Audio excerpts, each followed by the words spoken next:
tal? Buenos días. Bienvenidos al tercer día del merecidísimo homenaje a la doctora Johanna Broda.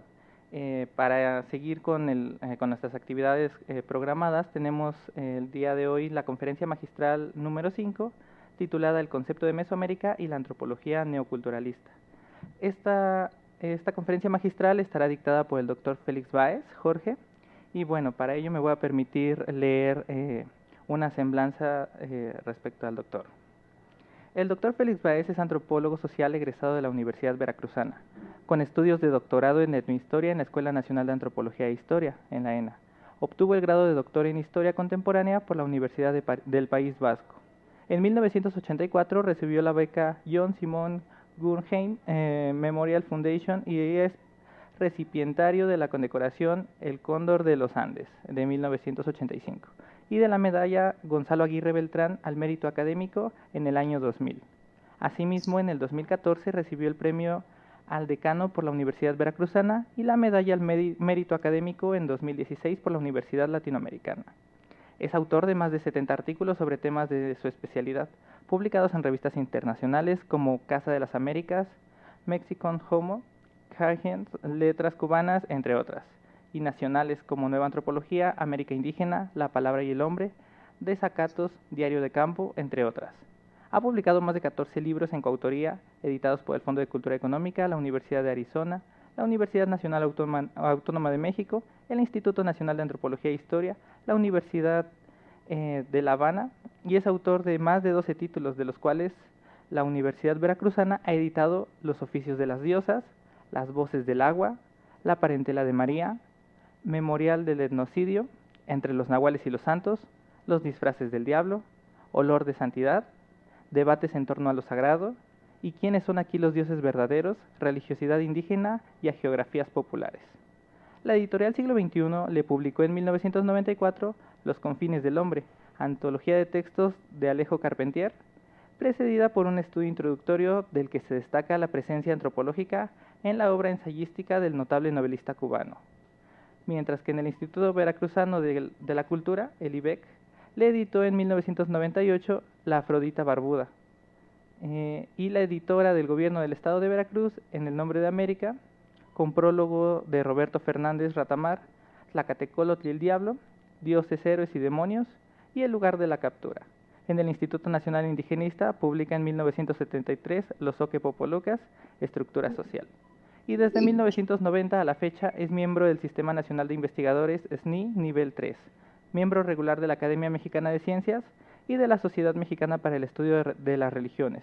Actualmente es investigador del Instituto de Investigaciones Histórico-Sociales de la Universidad Veracruzana y en breve presentará su discurso de ingreso a la Sociedad Mexicana de Historia. Sus líneas de investigación son identidades étnicas, mentalidades y religión comparada en contextos étnicos y rurales. Bueno, sin más, tiene un trabajo bastante interesante, bastante amplio, que nos ha servido a muchos. Y bueno, sin más, le paso la palabra para que podamos escucharlo, doctor. Muy buenos días, muchas gracias por la presentación. Es una buena síntesis de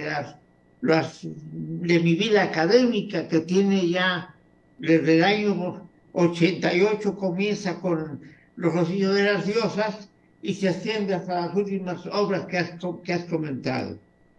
Saludo con mucho aprecio a mi querida amiga y maestra, la doctora Johanna Broda, y me da mucho gusto compartir con ustedes estos comentarios. Mi conferencia se llama El concepto de Mesoamérica y la antropología neoculturalista. Comienzo. En el marco del capitalismo tardío, el modelo económico dependiente que caracteriza a la sociedad mexicana incide en el rompimiento de las estructuras comunitarias tradicionales y en la configuración de nuevas lealtades étnicas. Pobreza extrema, deterioro ambiental, altos índices de mortalidad, sujeción política, discriminación, incremento de los flujos migratorios definen los perfiles sociales de las regiones habitadas por los pueblos indígenas.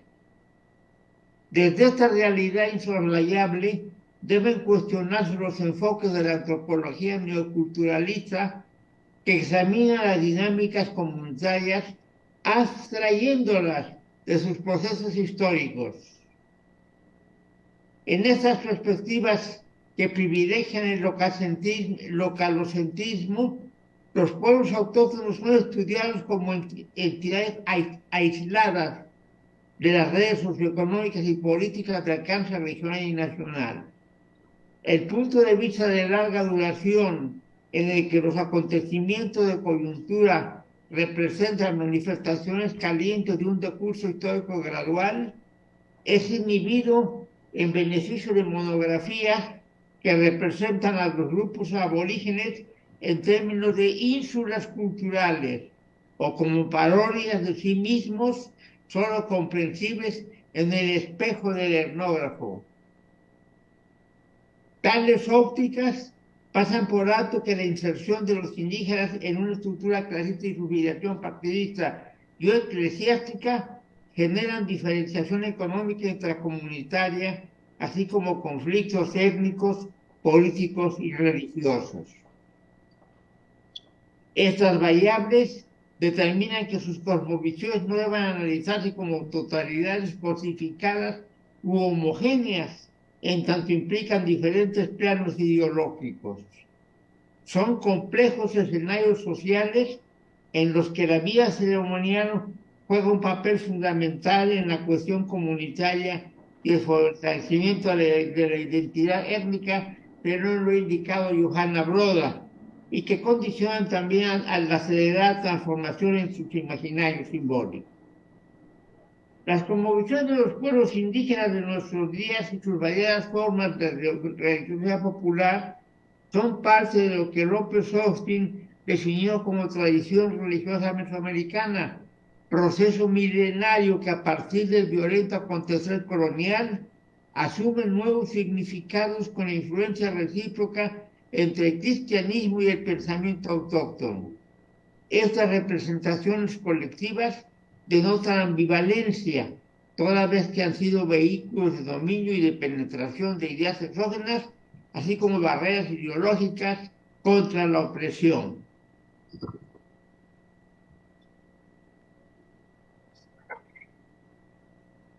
En 1999, Jacques Galinier publica en París su revelador ensayo El entendimiento mesoamericano, categorías y objetos del mundo. Esta aportación fundamental aún no ha sido apreciada en toda su riqueza cognitiva. De entrada, Galinier anota que la noción visión del mundo en el curso teórico que nos es a todos familiar y en campo no alcanza a cubrir todos los presupuestos conscientes o inconscientes que gobiernan las lógicas indígenas. Destaca la legitimidad que el concepto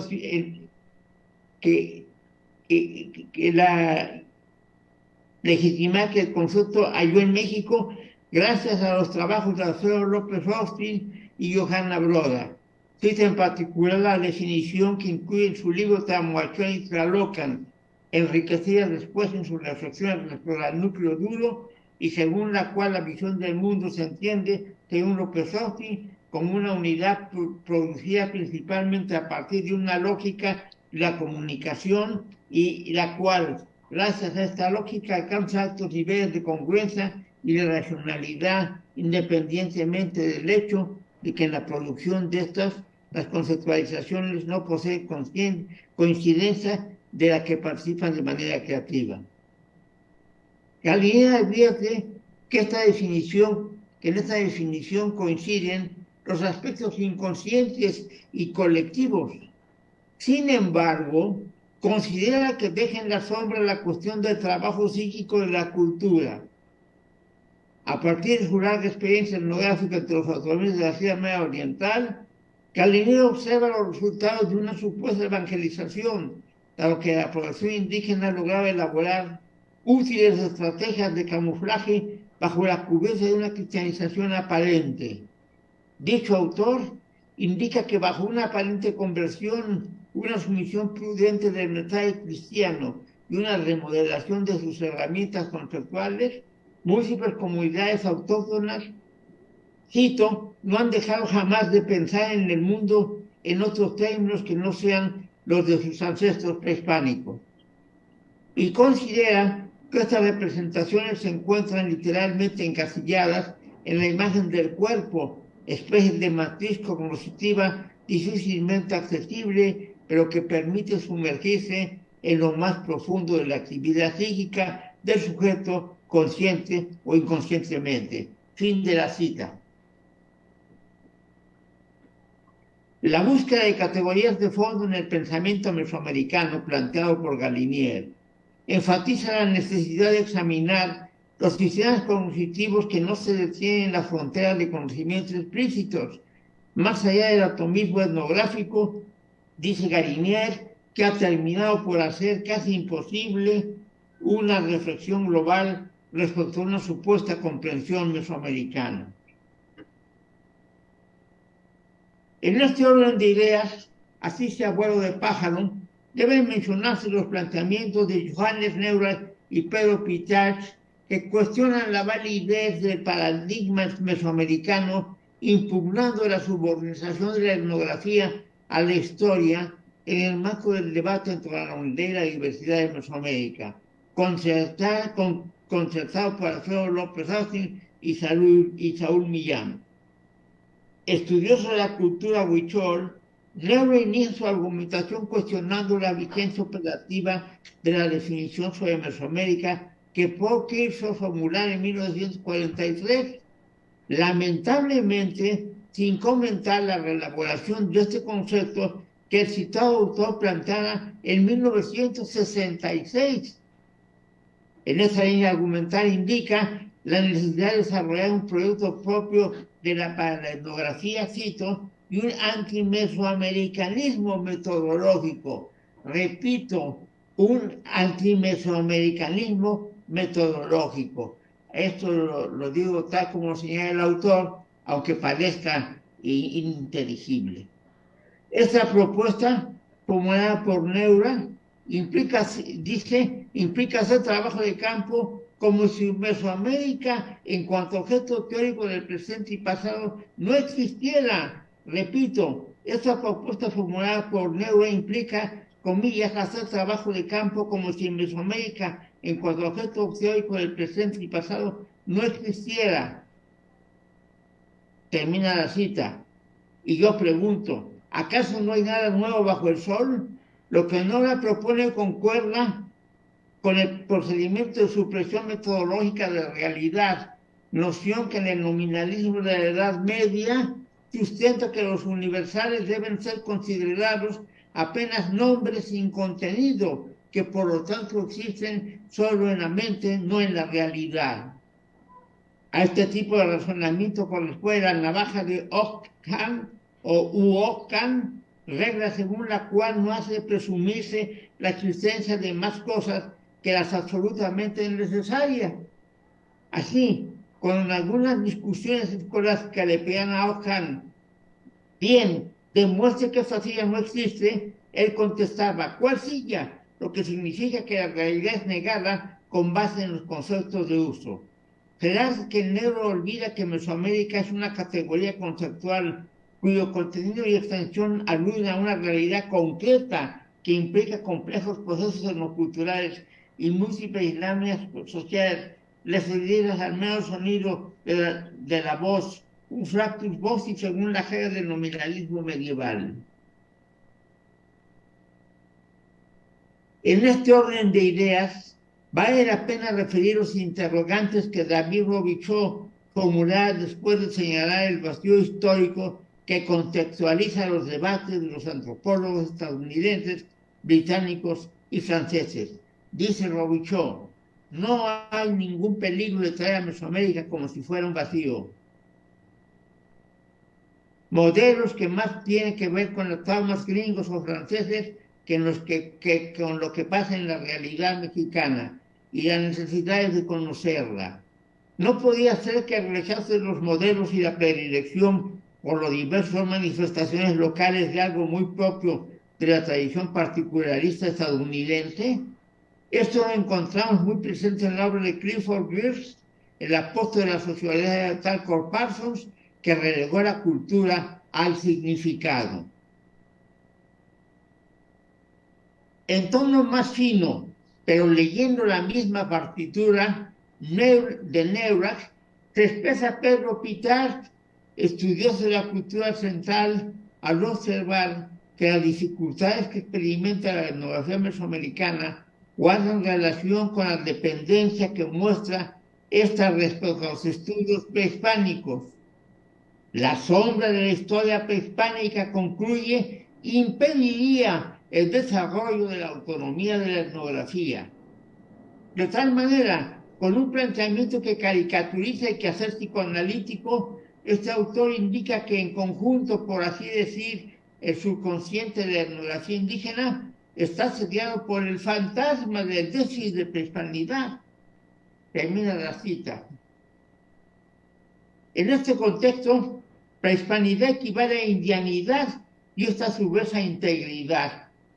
Para Pitart, la vinculación de la labor etnográfica a la acción gubernamental y las formas ideológicas de legitimación del Estado explican su condición de instrumento de la ideología nacionalista, y una de sus consecuencias es la elaboración del canon prehispánico, es decir, cito, que la usurpación no ha sido completa porque hay un núcleo oculto subterráneo que permanece en el México contemporáneo. Y en el extremo de su argumentación, Pitart también considera en definitiva que no hay razones científicas o factuales como para que la historia prehispánica funcione como precepto de la etnografía.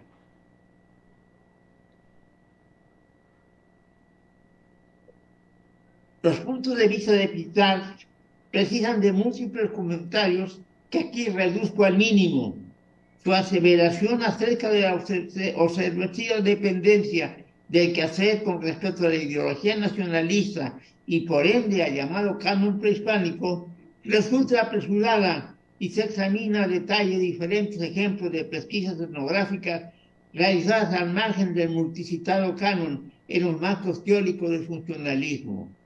En diversas publicaciones patrocinadas por el Instituto Nacional Indigenista y el Instituto Nacional de Antropología e Historia, el lector interesado encontrará evidencias en este sentido. Basta mencionar Yalala, una vía zapoteca serrana de Julio de la Fuente, Sayura de Calixto Guiteras, Chamura de Ricardo Pozas Arciniega, Cuentos Mijas de Walter S. Miller.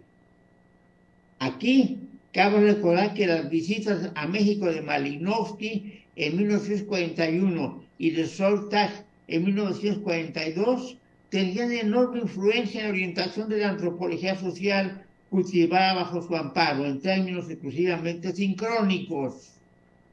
Respecto a la postura de Malinowski en México, Aguirre Beltrán con plena autoridad observó un cierto viraje en su planteamiento teórico, opuesto al análisis histórico, giro que en su opinión se produjo al enfrentarse a una realidad social diferente a la de las Islas Trobriand.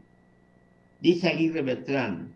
El mismo Malinowski y con él Julio de la Fuente, situados ya con la realidad mexicana donde la posición histórica agredía el significado, perfeccionaron el enfoque evolucionista de Gamio, demostraron el estudio comprensivo de una institución viva, el mercado de Oaxaca, la unidad fundamental de una región y su interland circundante, el mecanismo de integración de sus habitantes en grupos sociales independientes y la integración entre institución económica y los restantes de la cultura, a modo de dar forma a configuración a un sistema total de relaciones que comprende el sistema histórico. Por otra parte, deben citarse la ciudad mercado Tlaxiaco, documento toral de Alejandro Marroquí y narraciones centrales de Carlos Antonio Castro. Precisamente el Instituto Nacional Indigenista, controvertida institución impulsadora del nacionalismo y de la integración de los grupos étnicos, incluyó en sus colecciones numerosas monografías escritas por estudiosos extranjeros en los que está ausente el fantasma del déficit prehispánico invocado por Pitart. Al respecto, es imprescindible citar el estudio de Radcliffe acerca de la organización social de los mixtecos, la descripción de los lacandones hecha por Baer y Merrifield, el análisis de Thompson alrededor del cambio social entre los mayas, la obra de Peterson Royce en tanto al prestigio de una sociedad urbana zapoteca, la reflexión de Luigi Trancho centrada en la magia otomí, etc. En años recientes, múltiples estudios de diferentes orientaciones teóricas evidencian que el imaginado fantasma de la prehispanidad no asusta a la etnografía mesoamericana. Como botón de muestra, cito entre otros a los mazatecos ante la nación de Eckhart Beck, Situar y conflicto de Laura Collin, La moral de los santos escrita por Rubio, La tierra nos escucha, sobresaliente aportación de Lupo, la juiciosa investigación de Lisboa Guillén, Sacrificio y castigo entre los Ocas de Chiapas, así como Cambio y construimiento de los tutonacos de la sierra, Norte de Puebla de Helio Masferrer, y Dones, Dueños y Santos de Alicia Barabás, y Culturas Indígenas Tabasco de Jalisco por Guillermo de la Peña. Tal vez la falta de lecturas pertinentes lleva a considerar que en la noche todos los gatos son pardos, como dice el refrán. Los planteamientos del Neural y Pichard no visualizan la persistencia de la civilización mesoamericana o la relativizan en función de sus intereses teóricos que, de acuerdo con la formulación de Bonfil Batalla, bien podrían formar parte del corpus ideológico México imaginario que niega precisamente la vigencia civilizatoria mesoamericana. Se explica así que no mencionen las destacadas contribuciones de los estudiosos que han documentado y explicado los procesos inherentes a ese legado. Reducida al mínimo, la nómina de esos investigadores incluye el aporte de Eric Wolf, quien hace medio siglo escribió un sugerente tratado de la historia cultural mesoamericana, las reflexiones de Kirchhoff, referentes al estudio histórico y antropológico contemporáneo de Mesoamérica, y las polémicas relaciones de Bonfil Batalla en relación al México profundo, así como las variadas pesquisas de Johanna Broda respecto a las cosmovisiones y la ritualidad, las ideas seminales de López Austin relativas a la tradición religiosa y al núcleo duro de la cosmovisión mesoamericana, dejando de lado también las propuestas de Galinier referidas a las categorías de fondos de la comprensión mesoamericana. Y aparte de esto, quedan fuera también los agudos cuestionamientos de Bartolomé y Barabás centrados en el pensamiento religioso. Aquí resulta imprescindible mencionar el modelo procesal para la dinámica de la pluralidad cultural que a partir de los grupos nativos de Oaxaca formularon Miguel Alberto Bartolomé y Estefano Varese. Indican estos autores que los fenómenos étnicos son experiencias específicas resultantes de los procesos civilizatorios. En el desarrollo de su argumentación, consideran que el desafío epistemológico al que nos enfrentamos consiste entonces en no reducir la identidad étnica a sus momentos históricos contemporáneos. Plantean no remitir el análisis de la afiliación cultural a periodos históricos tomados como puntos referenciales, críticos, sociedad indígena precolonial, postcolonial, etc., o bien a los modelos etnográficos que pueden tender a comportarse como reduccionismos cosificadores. En este orden de ideas, vale la pena considerar con especial cuidado la importante observación de Bartolomé y Varese, que cito enseguida, aplicable al estudio de las cosmovisiones y los rituales mesoamericanos.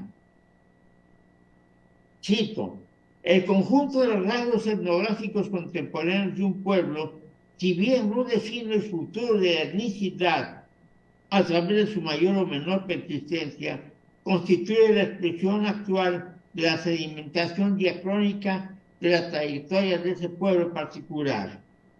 Los autores indican a continuación que las culturas en la Oaxaca contemporánea revelan una adaptación estratégica de la comunidad étnica, el espacio social del paralelismo, campo propio donde se manifiestan y reproducen los elementos y construcciones religiosas provenientes tanto de las cosmologías y filosofías mesoamericanas como de las culturas locales. A esta altura de la reflexión, es oportuno citar los planteamientos que Millán formula a propósito de las cosmovisiones indígenas contemporáneas a partir de su acuciosa pesquisa etnográfica entre los Guaves. Discute el modelo conceptual de la imagen dual del universo construido por López Austin para explicar la visión del mundo mesoamericano, señalando que dadas las profundas transformaciones operadas a lo largo de los siglos, se produjeron variaciones estructuradas que terminaron por diferir del modelo original. Terminaron por diferir del modelo original. Millán plantea con razón que la idea de una concepción homogénea debe ser matizada, a riesgo de perder de vista numerosas variaciones que resultan significativas para el método etnográfico. Aun cuando distintos elementos de las cosmovisiones precolombinas sobrevivieron a lo largo de los siglos, conformando un repertorio común, el trabajo etnográfico permite comprender que las relaciones entre ellos varían de una cosmovisión a otra.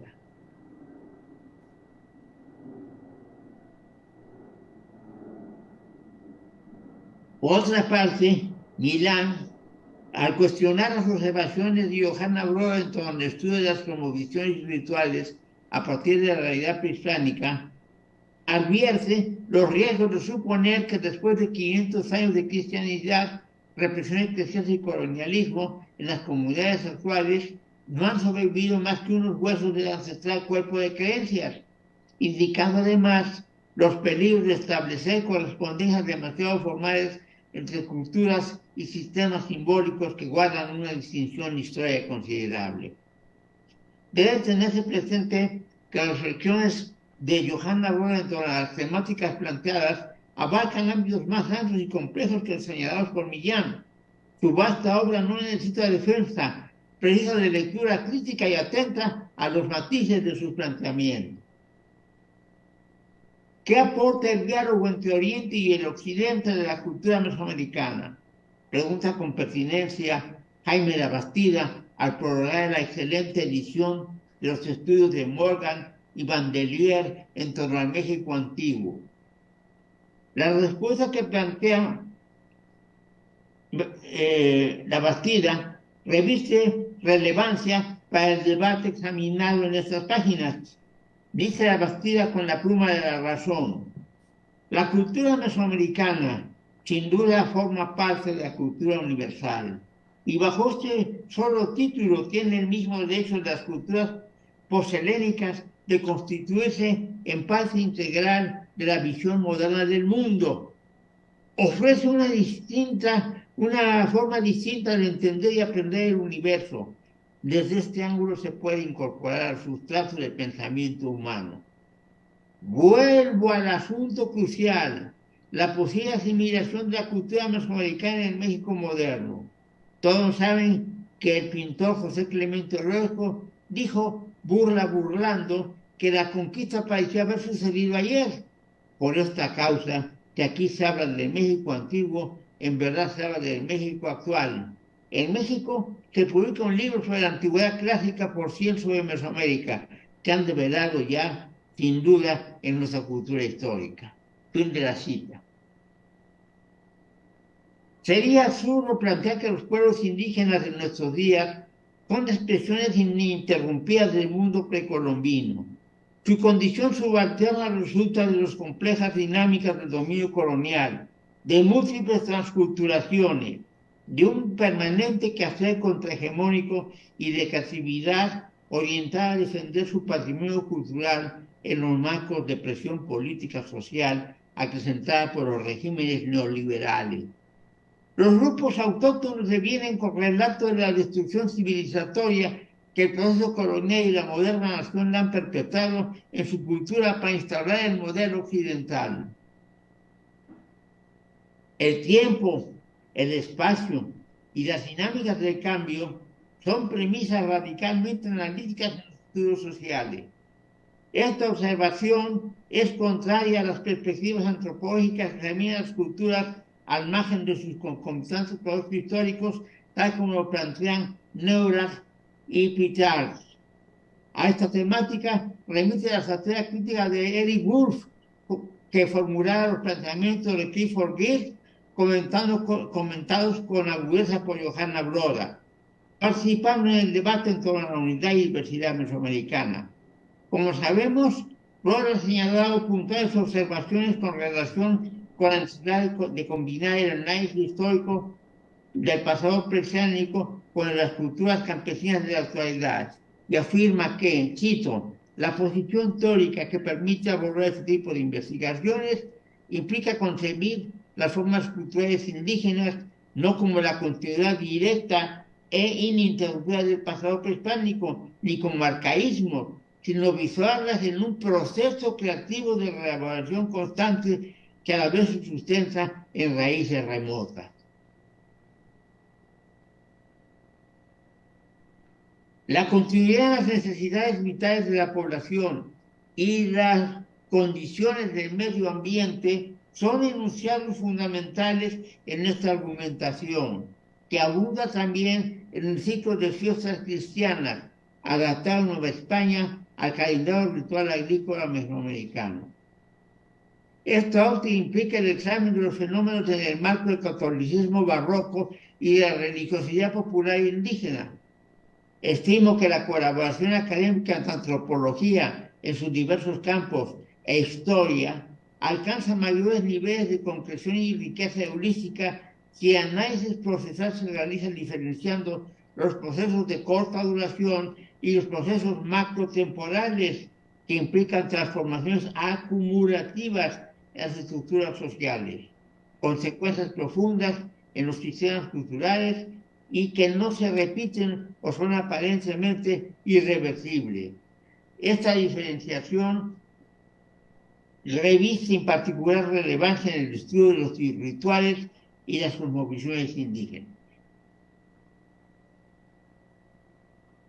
En fin, más allá del reduccionismo preterista en el que se intenta ubicar a Kirchhoff, debe recordarse que precisamente en un ensayo escrito en homenaje a Roberto Baiklaner, señaló que la antropología cultural, conjunto integrado por la prehistoria, la arqueología, la historia y la etnología, se ocupa de las dos primeras partes de las tres en las que se divide la historia de la civilización mesoamericana, indicando que completa la etnohistoria y la antropología social el estudio del choque de esta civilización con el mundo occidental y las relaciones que tal fenómeno derivan, formulando una amplia reflexión al respecto de la orientación meteorológica en la segunda de las disciplinas enumeradas. Escribe Kirchhoff: han sido los antropólogos sociales en principio, más bien ahistóricos, los que al darse cuenta de la imposibilidad de comprender el presente sin convocar el pasado, unos tras otros han franqueado la barrera entre presente y pasado y se han mantenido en los archivos, de manera que hoy ya hay muchas investigaciones en las cuales resulta difícil saber dónde termina el trabajo del historiador y no el principio del antropólogo social. Esta identificación de los antropólogos sociales con los problemas sociales de Mesoamérica es quizá el aspecto más halagador y prometedor de una nueva perspectiva en los estudios mesoamericanos. Fin de la cita.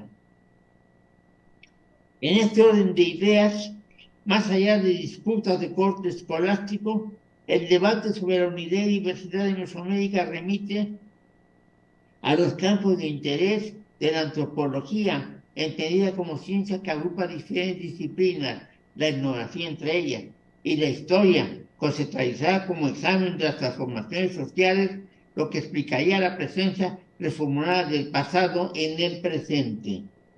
Esta es la línea argumental que Durkheim escribiera en las formas elementales de la vida religiosa, su obra toral, a fin de no apostar a la reinvención del hilo negro. En este texto, Durkheim modifica la negativa apreciación respecto a la etnografía de tipo conjetural que expresada en las reglas del método sociológico.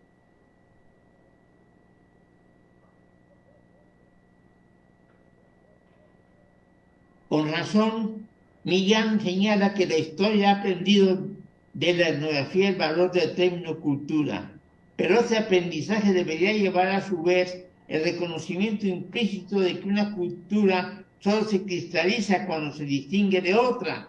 Tal vez lo que el etnógrafo exige del historiador no es otra cosa que un respeto más acentuado hacia las formaciones diversas, lejos de cánones unitarios, donde el devenir encuentra nuevas maneras de ramificarse. Fin de la cita. Conviene leer esta observación considerando las reflexiones que Levi-Strauss manifestara respecto a la solidaridad de las dos disciplinas. Un verdadero llano bifronte, dijo Levi-Strauss, dado que sus caminos son indivisibles. En opinión de este autor, es inexacto decir que por el camino del conocimiento del hombre que lleva el estudio de los contenidos conscientes a de las formas inconscientes, el historiador y el antropólogo avanzan en direcciones opuestas. Ambas siguen el mismo rumbo. Que el movimiento que realizan desaparezca a cada uno bajo modalidades diferentes no altera la identidad del itinerario fundamental. Precisamente en el marco de la colaboración entre etnología, desde luego viendo la etnografía como parte de ella, y la historia, se entiende la opinión de Georges Duby expresada respecto al enriquecimiento que esta última ha experimentado cuando sus estudios han vuelto los ojos hacia fenómenos y huellas que son difícilmente fechables. En otras palabras, la vida cotidiana, las mentalidades, el imaginario colectivo, como sabemos, nos llevan a conocer manifestaciones de arcaicas herencias culturales, creencias diversas, incluso inconscientes. Se explica así que antiguas prácticas culturales tengan vigencia en las sociedades contemporáneas. En este cuadrante analítico se ubica la incisiva reflexión de Galinier respecto a la conversión religiosa de los pobladores indios y en tal sentido considera indispensable averiguar hasta qué punto la separación entre prácticas, actitudes y representaciones indígenas está más dilucidada aún. Galinier concluye con razón que la historia y la etnología no deben dar prueba aquí de la mayor humildad. Deben dar prueba aquí de la mayor humildad, repito. No sabemos casi nada respecto del universo mental de los indios, sobre todo lo que en el fondo de su conciencia y de su profunda sensibilidad se formó en el momento de la colonización y persiste hasta nuestros días. En la perspectiva de Galinier, la religión indígena no puede explicarse simplemente como conclusión sincrética del pasado prehispánico y la evangelización cristiana. Destaca el proceso de transformación operado en los otomíes en respuesta a la opresión colonial, refiriéndose a las formas simultáneas a la función simbólica y a la función ideológica de los rituales. Ese planteamiento implica la necesidad del análisis capaces de concertar la descripción de esquemas estructurales del lado simbólico, así como procesos históricos de campo social del lado ideológico. Una nueva lectura de los anteriores teoremas implica considerar los planos interactuantes de la diacronía y sincronía, es decir, mirar al pasado como una suma de situaciones a las que atribuimos un sentido. Examinar el presente como circunstancia o momento en la que se producen los sucesos y habilitar el futuro en tanto reflexión de lo posible, partiendo de lo que existió y de lo que existe, siempre la perspectiva que corresponde a los procesos culturales de las configuraciones étnicas. En otras palabras, la construcción de un marco temporal establecido a partir de la modernidad, referido a los tiempos diferenciales, la pluralidad temporal de acuerdo con las reflexiones de Brodel, El concepto de Mesoamérica espera todavía un ejercicio de definición operativa capaz de integrar el complejo conjunto de tradiciones, o sea, de continuidades culturales en permanente dinámica, vigente en las comunidades indígenas contemporáneas. Recordemos que en el Mediterráneo, en su gran obra de Brodel, él utiliza como instrumentos analíticos tres universos del léxico que explico enseguida siguiendo a Le Petit. Primero el de la música en cuanto a texto recitativo, el de la hidrografía marina o las corrientes, mares y sobre todo el de la geología, con énfasis en las capas terrestres. En nuestra perspectiva metafórica, a la manera de planos escalonados, los tres tiempos de la historia se agrupan verticalmente según el orden de su vivacidad relativa. En lo más profundo del plano geológico, la historia casi inmóvil. Enseguida la historia lentamente rimada de los ciclos de la coyuntura equiparable al orden musical. Y finalmente en la superficie, las breves oscilaciones de los acontecimientos, semejantes al balanceo del agua, el plano en el que se ubica la etnografía. Como lo indicaba López Rostin, la cosmovisión mesoamericana, de la cual la religión es uno de sus componentes, es un macrosistema sumamente complejo, no una mera articulación y acumulación de piezas. Además, expresaría acertadamente que sus elementos son heterogéneos y que deben ser evaluados tomando en cuenta sus diferentes niveles de abstracción, distribución, resistencia, generalización, extensión, estructuración, jerarquía, capacidad de articulación, coherencia con el conjunto, etc. Toda recepción se procesa, se asimila entre los requerimientos de la complejidad del macrosistema. Termino la cita. Desde tal perspectiva, deben abordarse las complejas manifestaciones ideológicas anudadas en lo audible en narraciones míticas de distinto origen y temporalidad. Identificar los distintos elementos unificantes que las configuran, especificar las relaciones internas que mantienen entre sí y proponer una explicación de gramática simbólica de lo observado. En una óptica prospectiva, estimo que el estudio de las cosmovisiones y los rituales mesoamericanos implica acciones dirigidas a, primero, examinar críticamente las orientaciones ideológicas presentes en los ensayos publicados sobre este tema. Segundo, la formulación de propuestas concretas a favor de la cooperación teórica y meteorológica entre antropología e historia. Y tercero, el escrutinio de las visiones del mundo y actividad visual en el marco de la modernidad como instrumentos intelectivos que implican explorar del tiempo, espacio, casualidad y cualidad, vigentes en la memoria colectiva y en la praxis individual referida a la dicotomía entre el plano psíquico y el mundo físico, es decir, a las representaciones subjetivas y de la realidad concreta. Finalmente, precisa ampliar el análisis de las categorías de fondo del pensamiento mesoamericano en los términos teóricos recogidos por Jacques Galinier. Muchas gracias.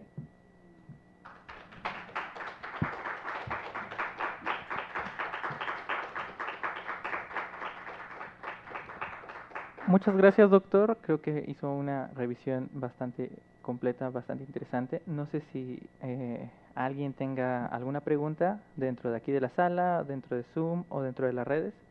Bueno, podemos comenzar con los comentarios o preguntas de la doctora Broda. Sí, pues me tomo muy en serio mi papel aquí de homenajeada y entonces me gusta responder a cada uno y pues no me defraudó la invitación del doctor Félix Báez, que es mi amigo y admiro mucho su obra. Yo creo que te felicito, te agradezco esa ponencia. Yo creo que hace falta mucho más trabajo en esa línea de toda la comunidad académica, que lamentablemente yo pienso que no hay suficiente discusión a nivel de los diferentes grupos que componen esa comunidad académica que estudia esos temas. No sé si tiene que ver con mi propia edad ya, pero siento que hace 40 años, 30 años, había más discusión a fondo que últimamente, y me parece muy atinado lo que tú has destacado también, de, de que una serie de grupos hacen como un diálogo entre ellos mismos y no se genera una discusión más amplia entre los diferentes grupos académicos. Y si bien hace falta definitivamente juntar la antropología con la historia, y por eso pues mucha hay que hacer una crítica a la historia de los estudios antropológicos, empezando por la Escuela de Chicago hace tantos años, pero actualmente yo me inscribo, aunque mi amigo personal y exalumno y compatriota Johannes Neurath, pues somos austríacos, yo era amiga de sus papás, pero pues ha tomado otro rumbo que no me identifico con él y estoy de acuerdo con las observaciones que tú hiciste. Pero yo creo que pues el mundo cambia rápido, demasiado rápido y en muchos aspectos muy negativos, aunque México en ese momento se encuentra en un momento bastante halagador en comparación con hace unos años.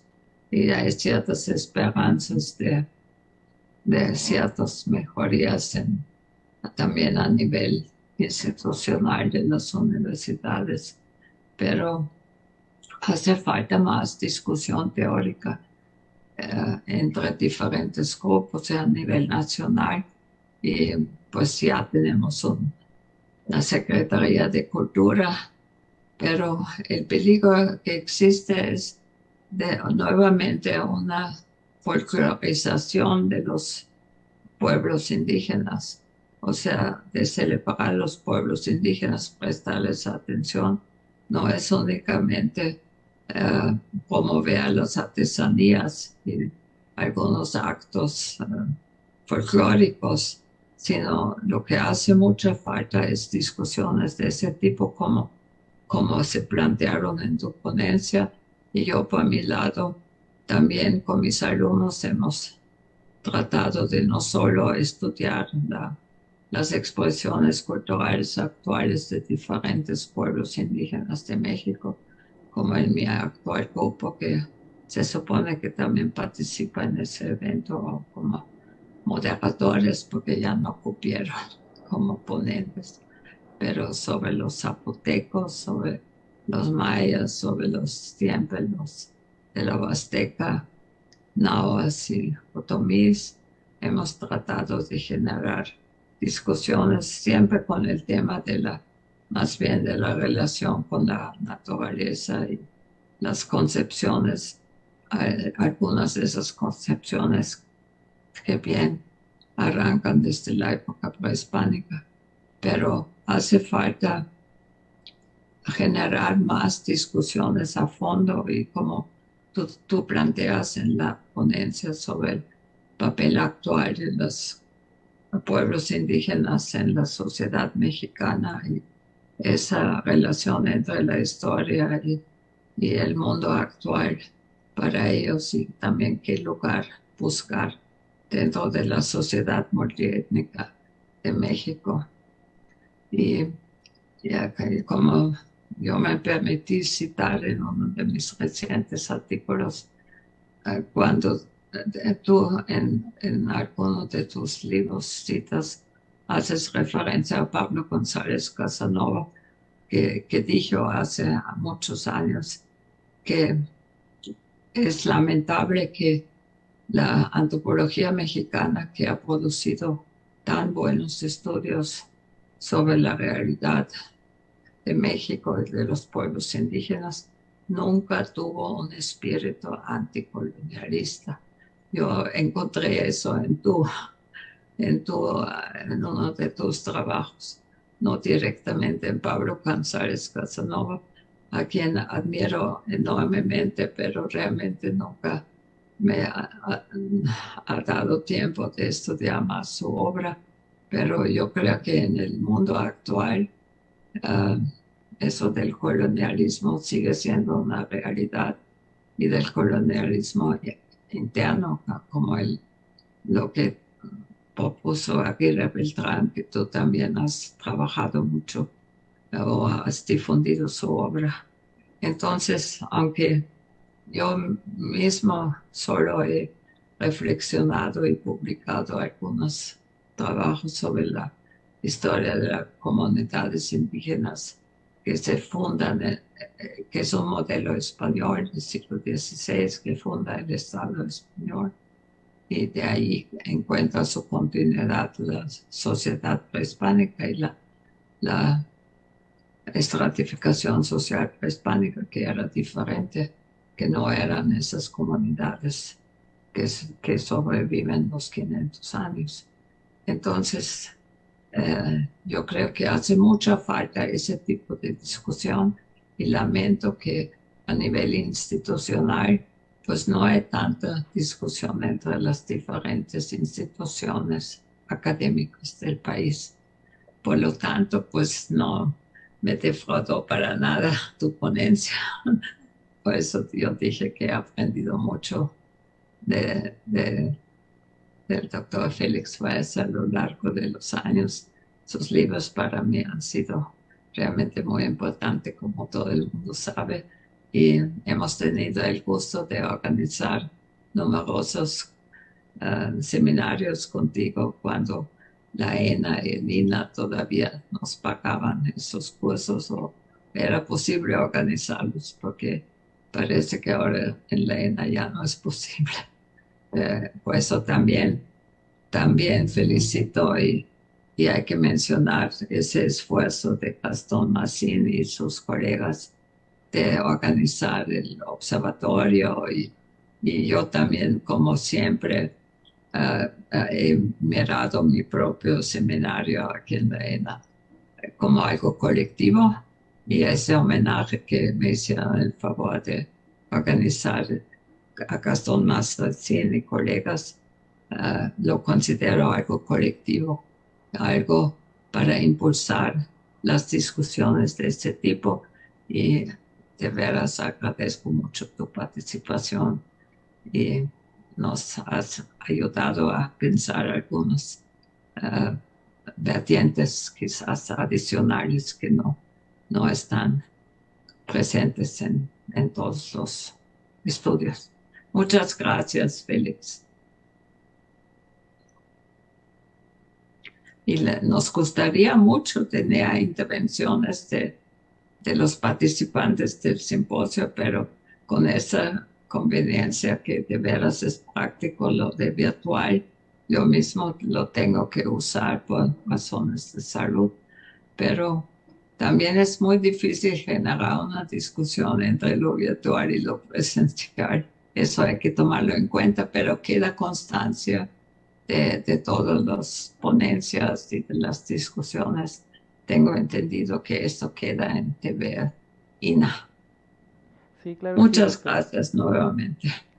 Sí, como usted comenta, justamente también estos espacios abren a la discusión, ¿no? Que quede como esa espinita para que después sigamos con estos temas, ¿no? Que a veces no tienen tantos espacios para la discusión. Bueno, no sé si alguien aquí en la sala tenga alguna pregunta. Sí, una pregunta. Días, doctor Félix, qué gusto que esté usted aquí con nosotros en este homenaje. Y sin duda, yo creo que dijo cosas que muchos teníamos ganas de decir, ¿no? En esta discusión completamente cordial y antropológica. Yo recuerdo cuando estuve en esta polémica del concepto de Mesoamérica con Robichaud, López Austin, Saúl Millán, pero creo que es muy pertinente estas elucubraciones y reflexiones que hace al respecto. No me quiero meter en camisa de once varas, sin embargo, creo que es pertinente tener esta articulación y reflexión metodológica para acercarnos sobre todo a una realidad que vemos en trabajo de campo y en la etnografía. Ojalá tenemos intenciones, además de que se difundan, por supuesto, estas conferencias, pues que esto quede sustentado también en papel Y una vez más mis felicitaciones porque se tenía que de alguna manera decir. Muchas gracias, doctor. Bueno, no sé si alguien más tenga alguna otra participación aquí en la sala. ¿No? Creo que no. Bueno, me permito leer algunos comentarios que han hecho también en las redes. Dice Staff MX, dice, directo y a la nuca, es en esa revisión del concepto. Gracias por esclarecer el uso de categorías que sirven para escribir y analizar. Marcela Hernández Ferrer dice, excelente revisión del término Mesoamérica, desde diversos puntos de vista, en un proceso histórico y bajo distintos contextos de la antropología mexicana. Y Guadalupe Malú dice, felicidades por tan bello recorrido. No cabe duda que el cúmulo de lecturas hoy en una ponencia se ve la lucidez. Tenemos otra intervención también aquí en la sala, entonces no sé si le pueden pasar el micrófono, por favor. Buenos días, Johanna, compañeros. Un abrazo para el doctor Félix Báez. Creo que esta ponencia es un texto que es fundacional, que yo creo que va a merecer hacer una revisión a fondo y continuar con esta revisión epistemológica de los conceptos de cosmovisión, de Mesoamérica. Creo que sí es necesario ahondar en estos aspectos, ¿no? Tengo una pregunta para el doctor Félix Báez. Se ha discutido mucho también si la cosmovisión es una derivación de la religión o si la religión es una parte de la cosmovisión. Sobre esa discusión de religión y cosmovisión, ¿qué podría usted ahondarnos sobre estos debates? Muy bien, muchas gracias. Con todo gusto, gracias por sus palabras y por su pregunta. Es una pregunta muy pertinente. Bien, yo creo que esta exposición ha permitido visualizar las limitaciones que hemos tenido en la antropología mexicana respecto a los conceptos de cosmovisión y de religión. Desde luego, el concepto de cosmovisión es un concepto filosófico mucho más amplio que el concepto de religión. La religión cabe dentro del concepto de cosmovisión desde mi perspectiva.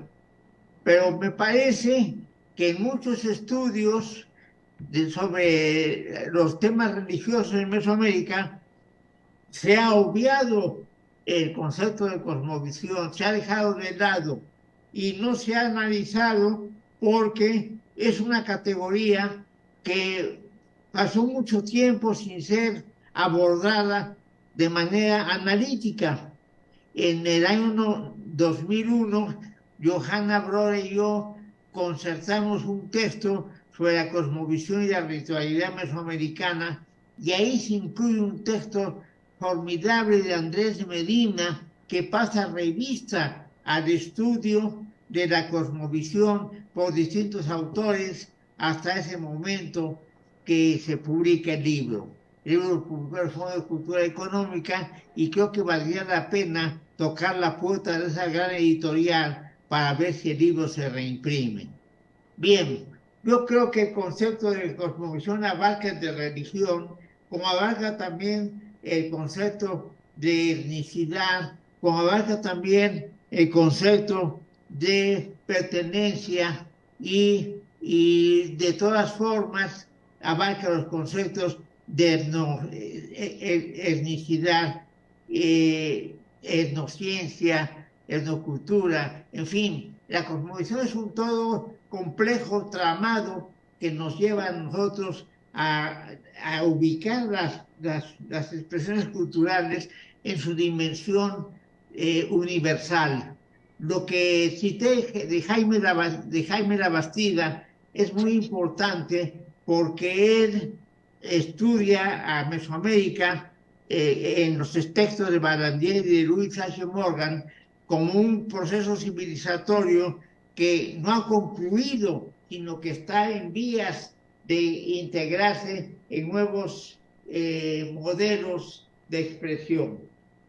Yo le sugeriría, estimado amigo, leer este libro fundamental de la Bastida, se llama México Antiguo, en la obra de Louis H. Morgan y de Adolphe Barandier, publicado por Siglo XXI. Y ahí encuentra también cómo él le da un rango civilizatorio a los conceptos que, como se lo dieron Barandier y Morgan a los antiguos pueblos mesoamericanos. Muchas gracias. Muchas gracias, doctor. Bueno, con esta participación iríamos cerrando la mesa para, bueno, la conferencia magistral para dar paso a la siguiente mesa dentro del programa. Muchas gracias, doctor.